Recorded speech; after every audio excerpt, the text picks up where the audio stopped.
4 choices. That is the complication. When they give answers, 4 answers, you are aware. They give 4 answers. Now, December 9, 1946 to November 26, 1949. എഴുതി വെച്ചോളണം.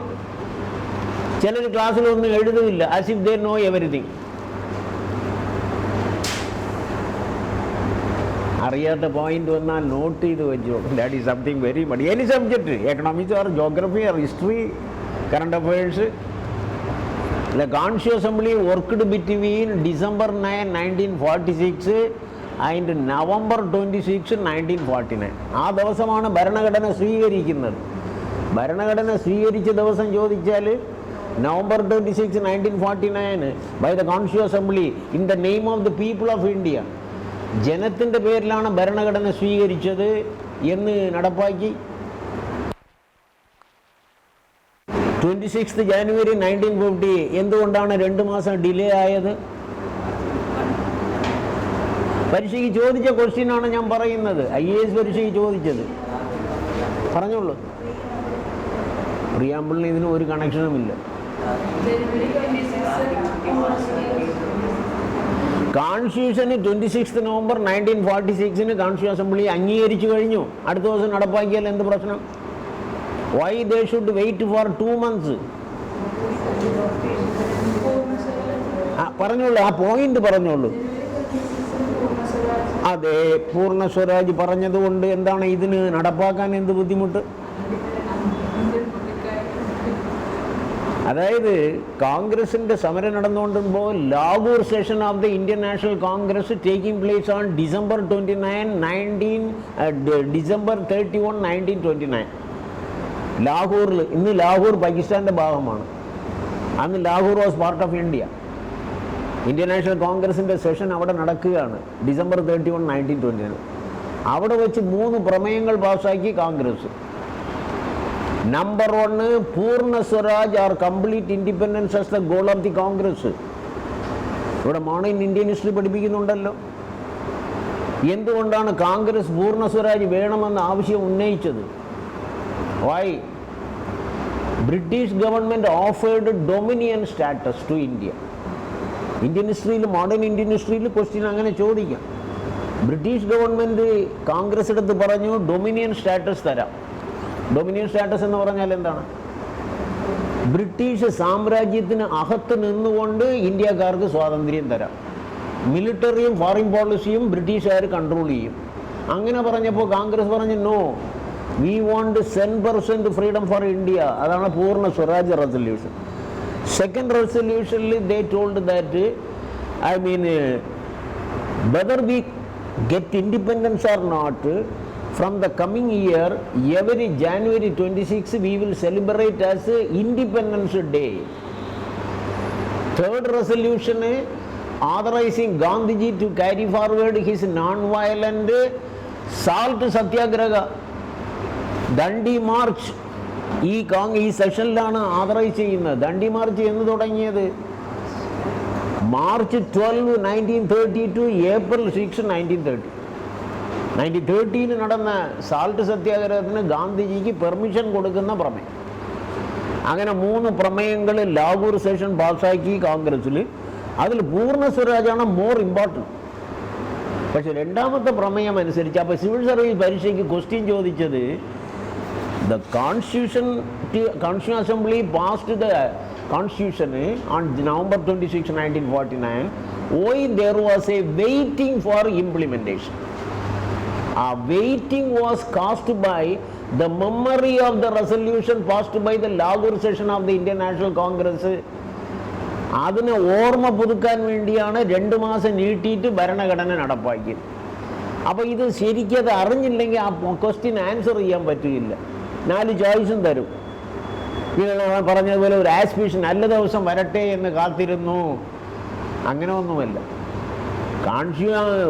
Freedom സ്ട്രഗിളുടെ ഓർമ്മയിൽ കൊണ്ടുവരാൻ വേണ്ടിയാണ് അങ്ങനെ നീട്ടിയത്. ഇതുപോലുള്ള ക്വസ്റ്റ്യൻസ് എല്ലാം വളരെ ടിക്കിളിഷ് ക്വസ്റ്റ്യനാണ് സിവിൽ സർവീസിൽ. ഇവിടെയും അത് തന്നെ. KS-ൻ്റെ സ്റ്റാൻഡേർഡും IAS-ൻ്റെ സ്റ്റാൻഡേർഡാണ്. അതുകൊണ്ട് ടെക്സ്ച്വലായിട്ട് കുറേ വായിച്ചുകൊണ്ട് പോയാൽ കിട്ടുകയില്ല. റീഡ് ഇൻ ബിറ്റ്വീൻ ലൈൻസ്, ക്രിട്ടിക്കലായിട്ടുള്ള ഒരു അപ്രോച്ചിലാണ് അവരെല്ലാ ക്വസ്റ്റ്യനും സെറ്റ് ചെയ്യുന്നത്. അതേ മോഡലായിരിക്കും ഇവിടെയും. കേസിൻ്റെ മോഡൽ ഏകദേശം സിവിൽ സർവീസ് മോഡൽ തന്നെയായിരിക്കും. ഇപ്പോൾ കേരളത്തിൽ ലെജിസ്ലേറ്റീവ് കൗൺസിൽ ഇല്ല. കാശ്മീർ ഇപ്പോൾ യൂണിയൻ ടെറിട്ടറി ആയി. കാശ്മീരിലുണ്ടായിരുന്നു, രാജസ്ഥാനിലുണ്ട്, ബീഹാറിലുണ്ട്, യു പിയിലുണ്ട്, കർണാടകത്തിലുണ്ട്, ആന്ധ്രയിൽ രണ്ടാമത്തെ സഭ ഉണ്ട്. കേരളത്തിൽ ഇല്ല. സ്ഥാപിക്കണമെങ്കിൽ എന്ത് ചെയ്യണം? നിങ്ങൾക്ക് പരീക്ഷ മലയാളത്തിൽ എഴുതാമല്ലോ, അല്ല ഇംഗ്ലീഷ് ഓൺലി. ഒബ്ജക്റ്റീവ് ടൈപ്പ് ആകുമ്പോൾ only English. For example, they put a question, what is the procedure for creating the legislative council in a state? കേരളത്തിൽ ഇല്ല. In Kerala there is no legislative council. You want to create a legislative council in our state, what must be the procedure? Who is the authority? The procedure is 2/3 majority of the members of the legislative assembly must pass a resolution. First step.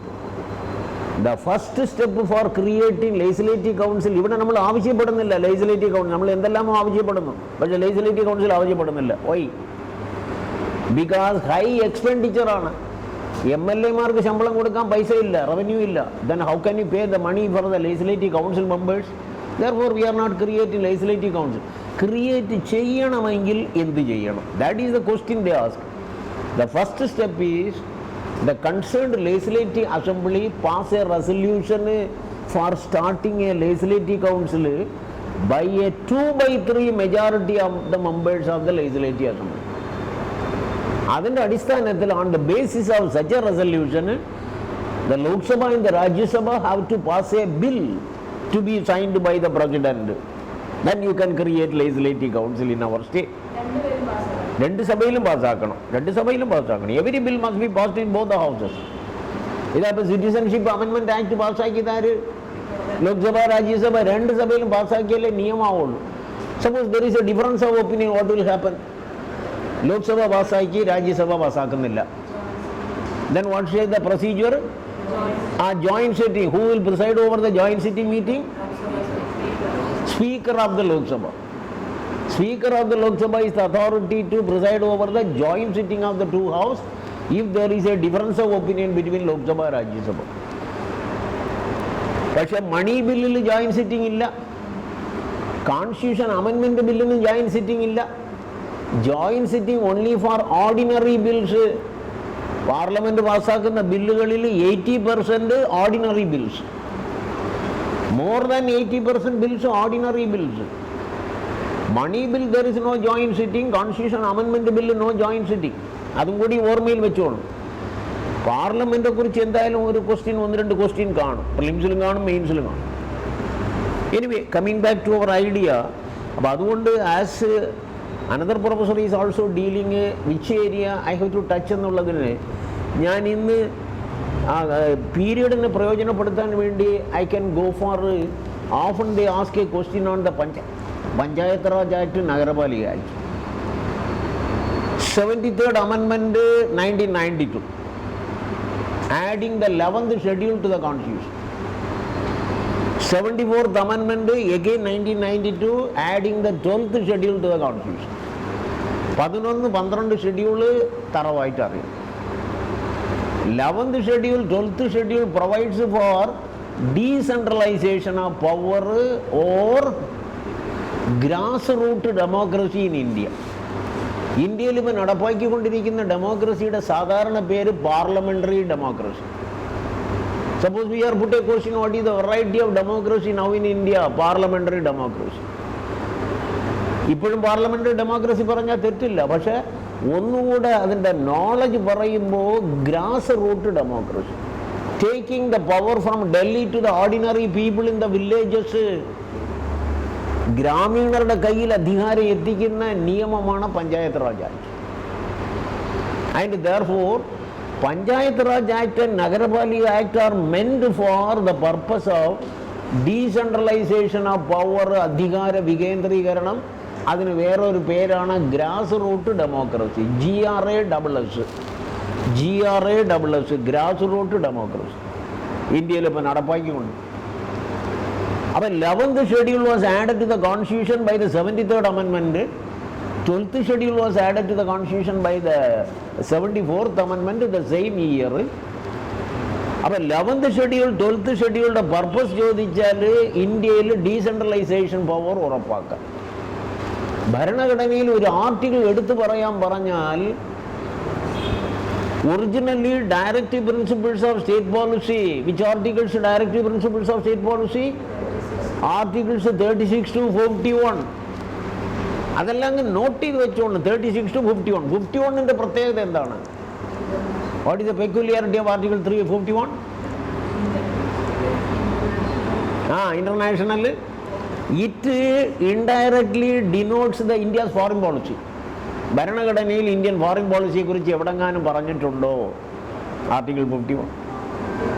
India shall carry on relations with other countries in order to maintain international peace and security.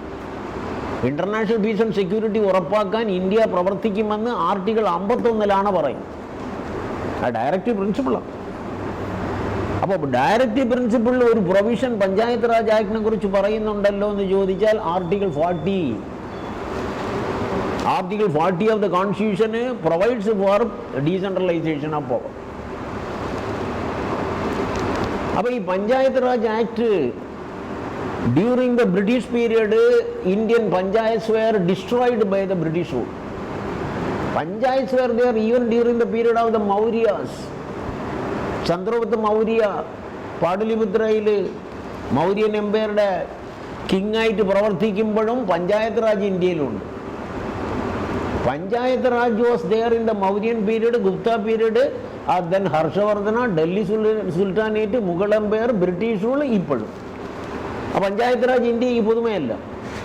During the freedom struggle the Indian National Congress wanted the British to revive the Panchayat Raj system, local self government. Local self government ഇന്ത്യക്കാർ സ്വയം ഭരണം നടത്താൻ കോൺഗ്രസ് ആവശ്യം ഉന്നയിച്ചുകൊണ്ടിരുന്നു. In 2-3 sessions of the Congress, resolutions were passed. അതിൻ്റെ റിസൾട്ടാണ് ഭരണഘടനയിൽ article 40 പറഞ്ഞത്. സ്വാതന്ത്ര്യം കിട്ടിയതിന് ശേഷം ഇന്ത്യയിൽ പഞ്ചായത്ത് ഉറപ്പിക്കുമെന്ന് അവിടെ പറഞ്ഞിട്ടുണ്ട്. അപ്പോൾ സ്വാതന്ത്ര്യം കിട്ടിയിട്ട് ഈ രാജ്യം റിപ്പബ്ലിക് ആയപ്പോൾ 1940 January 26 പ്രാധാന്യം എന്താണ്? What is the importance of January 26, 1940? Not only the inauguration of the constitution, but India was declared a republic. India is a republic, France is a republic, United States is a republic, England is not a republic. Why? Elected president, head of the state, England Queen Elizabeth II, hereditary monarchy. രാജവാഴ്ച പാരമ്പര്യമായിട്ട് വരുന്നതാണ് ഇംഗ്ലണ്ടിൽ. അതുകൊണ്ട് അതിനെ republic എന്ന് വിളിക്കാൻ പറ്റില്ല. India or France or China or US can be called republics. Head of the state is an elected person for a fixed term. അങ്ങനെ India republic എന്ന് വിളിക്കാൻ കാരണം ഒരിക്കൽ ചോദിച്ച ക്വസ്റ്റ്യൻ ആണ്. In India the head of the state namely the president is an elected person for a fixed term. Presidential election അറിയാമല്ലോ. What is the procedure of the election of the president of India? Electoral കോളേജിൽ ആരൊക്കെ ഉണ്ട്? Elected members of the 2 houses of parliament, elected members of the various state legislative assemblies, and elected members of the union territories of Delhi and Puducherry. ഇനിയിപ്പോൾ അടുത്ത amendment വരുന്നതും കാശ്മീരെയും കൂടെ ചേർക്കുമല്ല. നാ Kashmir, Ladakh and Kashmir is a union territory ആയി. Union ടെറിട്ടറിയിൽ പെടുന്ന MLA മാർ ഡൽഹി, പാണ്ടിച്ചേരിയിൽ already they are. Then state legislative അസംബ്ലിയിൽ എലക്റ്റഡ് MLAs, ലോക്സഭ രാജ്യസഭയിൽ എലക്റ്റഡ് MP മാർ. ആ എലക്റ്റഡ് എന്നുള്ള വാചകം ശ്രദ്ധിച്ചോളൂ. നമ്മൾ പ്രിപ്പയർ ചെയ്യുമ്പോൾ when they are putting a question, one point they may emphasize. Always ഒരു പർട്ടിക്കുലർ പോയിന്റ് കാൻഡിഡേറ്റ്സ് ശ്രദ്ധിക്കുന്നുണ്ടോ? എലക്റ്റഡ് MP മാർ, എലക്റ്റഡ് MLAs ആ ഡൽഹി ആൻഡ് പുതുച്ചേരി. അങ്ങനെ പ്രസിഡൻഷ്യൽ എലക്ഷൻ.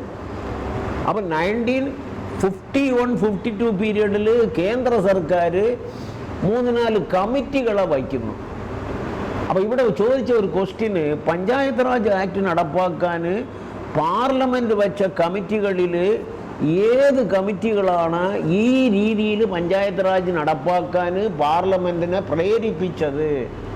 2 കമ്മിറ്റികൾ, Balwant Rai Mehta committee and Ashok Mehta committee. ധാരാളം കമ്മിറ്റികൾ ഉണ്ടായിരുന്നു. Balwant Rai Mehta committee and Ashok Mehta committee gave the recommendations and most of the provisions of the Panchayat Raj Act, Nagarpalika Act are based on these recommendations. അപ്പോൾ 2 കമ്മിറ്റികളെ ഓർമ്മയിൽ വയ്ക്കണം. വേറെയും കമ്മിറ്റികളുണ്ട്. അതുപോലെ പഞ്ചായത്തിൻ്റെ ഇന്നത്തെ സ്റ്റാറ്റസ് കോൺസ്റ്റിറ്റ്യൂഷണൽ സ്റ്റാറ്റസ്. ഒരു പഞ്ചായത്തിനുള്ള സ്റ്റാറ്റസ് എന്താണെന്ന് ചോദിച്ചാൽ കോൺസ്റ്റിറ്റ്യൂഷണൽ സ്റ്റാറ്റസ്. പഞ്ചായത്തിന് കോൺസ്റ്റിറ്റ്യൂഷണൽ സ്റ്റാറ്റസ് കൊടുക്കണമെന്ന് പറഞ്ഞ ഒരു committee LM Singhvi committee. LM Singhvi committee, SINGHVI, അവരാണ് പറഞ്ഞത് പഞ്ചായത്തിന് കോൺസ്റ്റിറ്റ്യൂഷണൽ സ്റ്റാറ്റസ് കൊടുക്കണം.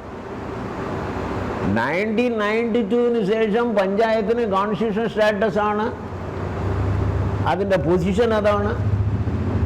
ഒരു പഞ്ചായത്തിനെ പിരിച്ചുവിടാനുള്ള അധികാരം സ്റ്റേറ്റ് ഗവൺമെൻറ്റിന് ഉണ്ടെങ്കിലും within 6 months election must be conduct. Legislative assembly പിരിച്ചുവിട്ടാൽ എത്ര മാസത്തിനകത്ത് ഇലക്ഷൻ നടത്തണം? Suppose the governor dissolves the legislative assembly, the president dissolves the legislative assembly during Article 356 Constitution. ഒരു സ്റ്റേറ്റിൽ പ്രസിഡന്റിന്റെ ഭരണം വയ്ക്കുമ്പോൾ അസംബ്ലിയെ പിരിച്ചുവിടാം. പിരിച്ചുവിട്ടാൽ എത്ര മാസത്തിനകത്ത് ഇലക്ഷൻ നടത്തണം? 6 months. 6 monthsനകത്ത് ഇലക്ഷൻ നടത്താൻ കഴിഞ്ഞില്ലെങ്കിലോ? Suppose it is not possible to conduct elections. കാശ്മീരിൽ 9 കൊല്ലം ഇലക്ഷൻ നടത്തിയില്ല. പഞ്ചാബിൽ 5 years ഇലക്ഷൻ നടത്തിയില്ല. ഗുജറാത്തിൽ 1.5 years ഇലക്ഷൻ നടത്തിയില്ല. ഇലക്ഷൻ നടത്താതിരിക്കാനുള്ള സാഹചര്യം ഉണ്ടെന്ന് ആര് ബോധ്യപ്പെടണം? ഇലക്ഷൻ കമ്മീഷൻ ഓഫ് ഇന്ത്യ ബോധ്യപ്പെട്ടാൽ on the recommendation of the election കമ്മീഷന് ഒരു സ്റ്റേറ്റിൽ രാഷ്ട്രപതിയുടെ ഭരണം 6 months എന്ന് മാക്സിമം 3 years വരെ നീട്ടിക്കൊണ്ടുപോകാം. അപ്പോൾ അവിടുത്തെ ക്വസ്റ്റ്യൻ ശ്രദ്ധിക്കുക. How long the president's rule in a state can be continued? At the interval of every 6 months parliament approve ചെയ്യണം. every 6 months പാർലമെന്റ് ഒരു നിയമം പാസ്സാക്കി മാക്സിമം 3 years. 3 years കഴിഞ്ഞിട്ടും അവിടെ സ്റ്റേറ്റ് എമർജൻസി വിഡ്രാ ചെയ്യാനുള്ള സാഹചര്യം ഇല്ലെങ്കിലും what is the next result? At the end of 3 years ആ സ്റ്റേറ്റിൽ നാഷണൽ എമർജൻസി പ്രഖ്യാപിക്കാം. പ്രസിഡന്റിന്റെ എമർജൻസി പവേഴ്സിനകത്ത് 352 ബന്ധപ്പെട്ട കാര്യങ്ങളിൽ ഇതെല്ലാം വരും. കാരണം സിവിൽ സർവീസ് പരീക്ഷയ്ക്ക് വളരെ മൈന്യൂട്ടായിട്ടുള്ള കാര്യങ്ങൾ ചോദിക്കും. ഇതാണ് അവൻ്റെ നേച്ചർ. 1-2 ക്വസ്റ്റ്യൻ മാത്രം എല്ലാവർക്കും ആൻസർ ചെയ്യാം. ഇതുപോലുള്ള വെരി കോമ്പറ്റീറ്റീവ് എക്സാമിനേഷനിൽ few questions can be answered by all candidates. But some questions can be answered only by those candidates who have put up very hard work. അവർക്കേ അത് കിട്ടും. അതാണ് അതിൻ്റെ ലൈൻ. അതുകൊണ്ടാണ് ഞാൻ ഈ പോയിന്റ് പറഞ്ഞത്. Anyway I am not engaging emergency powers now. ഇതിൻ്റെ ഭാഗമായിട്ട് ഞാൻ പറഞ്ഞു. Balwant Rai Mehta committee, Ashok Mehta committee, Singhvi committee, GV Rao committee, Santhanam committee, അങ്ങനെ ധാരാളം കമ്മിറ്റികളുണ്ട് പഞ്ചായത്തിൽ. CBI എന്ന് പറയുന്ന ഒരു സ്ഥാപനം ഉണ്ടല്ലോ, സെൻട്രൽ ബ്യൂറോ ഓഫ് ഇൻവെസ്റ്റിഗേഷന്. അതിനെതിരായിട്ട് ധാരാളം വിമർശനങ്ങൾ. ആസാം ഹൈക്കോർട്ട് ഒരിക്കൽ പറഞ്ഞ് CBI is doing certain unconstitutional activities. ശരിക്കും പറഞ്ഞാൽ CBI സ്ഥാപിക്കാൻ വേണ്ടി സന്താനം കമ്മിറ്റിയുടെ റെക്കമെൻഡേഷനാണ് 1963. Often it is used by the government in power against its political enemies. നമ്മൾ കാണുന്നു. കോടതികളും വിമർശിച്ചിട്ടുണ്ട്. But it continues. CBI continues. Anyway that Santhanam എന്ന് പറയുന്ന സന്താനം കമ്മിറ്റി പഞ്ചായത്ത് രാജിനെ കുറിച്ച്, പഞ്ചായത്ത് ഫിനാൻസസിനെ കുറിച്ചെല്ലാം റെക്കമെൻഡേഷൻ നടത്തിയതാണ്. അങ്ങനെ പഞ്ചായത്ത് രാജ് ആക്ട് പാർലമെൻറ്റ് അന്തിമമായിട്ട് പാസ്സാക്കുന്നത് 1992 and it came into effect 24th April 1993. 24th April 1993 Panchayat Raj Act PRA 1992 നടപ്പിലാക്കുന്ന ആ ഡേറ്റ് വരെ ചോദിച്ചിട്ടുണ്ട്. Anyway that is there. അപ്പോൾ പഞ്ചായത്ത് രാജ് ആക്ടിൻ്റെ പ്രൊവിഷൻസ് നോക്കിയാൽ which article provides for Panchayat Raj Act provisions? 243 ഫർദറായിട്ട് ABC എന്ന് ZG വരെ പ്രൊവിഷൻ ഉണ്ട്, ആൽഫബറ്റിക്കൽ ഓർഡറിൽ കൊടുത്തിരിക്കും. Article 243A to 243 to 243O panchayat Raj act note ചെയ്ത് വെച്ചോളൂ. Article 243 to 243O panchayat Raj act, 243P to 243ZG, 243 to 243O panchayat Raj act, 243 to 243O alphabetical ഓർഡറിൽ അങ്ങ് കൊടുത്തിരിക്കുകയാണ്. ഗ്രാമസഭ എന്ന് പറഞ്ഞാൽ എന്താണ്? മെമ്പേഴ്സിൻ്റെ qualification, disqualification, reservation to women and the members of SC/ST, അതിൻ്റെ ഫിനാൻസ് കമ്മീഷന്, election commission for the panchayat separate.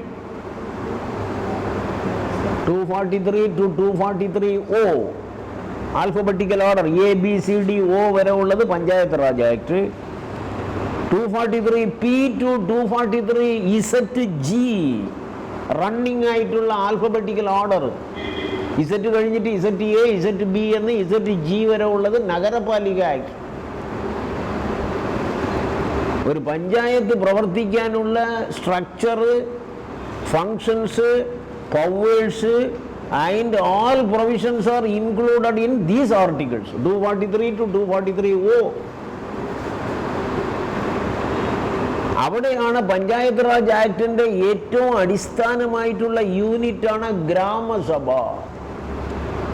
3 tier system panchayat നടപ്പാക്കിയിരിക്കുന്നത്. 3 ടയർ സിസ്റ്റം അത് റെക്കമെൻഡ് ചെയ്തത് ബൽവന്ത് റായ് മേത്ത കമ്മിറ്റി. അശോക് മേത്ത കമ്മിറ്റി 2 മതിയെന്ന് പറഞ്ഞു, 2 ടയർ മതിയെന്ന് പറഞ്ഞു. പക്ഷെ ബൽവന്ത് റായ് മേത്ത കമ്മിറ്റി പറഞ്ഞ റെക്കമെൻഡേഷനാണ് പാർലമെൻറ്റ് അംഗീകരിച്ചത്. അതുകൊണ്ട് 3 ടയർ സിസ്റ്റം, ഏറ്റവും ലോവസ്റ്റ് ഗ്രാമസഭ, അതിൻ്റെ മുകളിൽ ബ്ലോക്ക് ലെവൽ പഞ്ചായത്ത്, അതിൻ്റെ മുകളിൽ district panchayat, all over India, കേരളത്തിലും അത്.